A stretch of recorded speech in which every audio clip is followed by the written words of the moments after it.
I didn't come to faith in Jesus until the age of 32 years old. I was completely unchurched. I had no church background. In fact, I think I hated church. I didn't think Jesus or the church could have any importance for my life, and I'd never even considered the claims of Christianity. I thought it was all a bit of a fairy story. And yet when I did consider the person of Jesus, it completely transformed my life. And I went from being completely outside the church to being deeply involved in a church.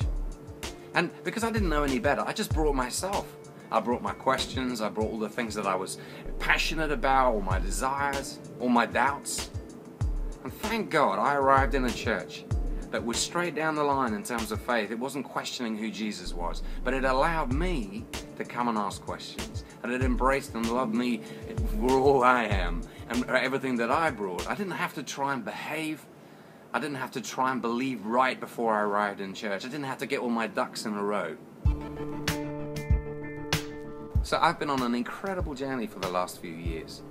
I used to work in video production, but 5 years ago, my family and I came out to Charlotte, North Carolina to be part of a church plant and to plant a church like the one we had in London.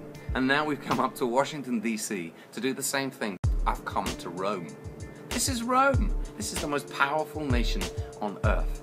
And this is the capital of that nation.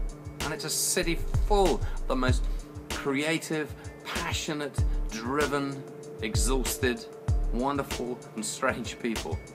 And I'm just wondering if we could build a church like the one we had in London, right here in Washington, D.C.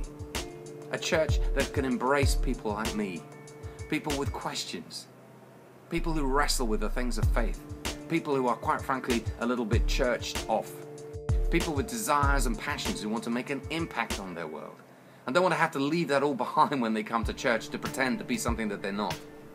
People who don't just want to do church for the sake of doing church or play at religion, but want to know if there's anything real here, something that can make a difference to them and their world. Now, that's exciting to me. That's something which is worth giving everything for.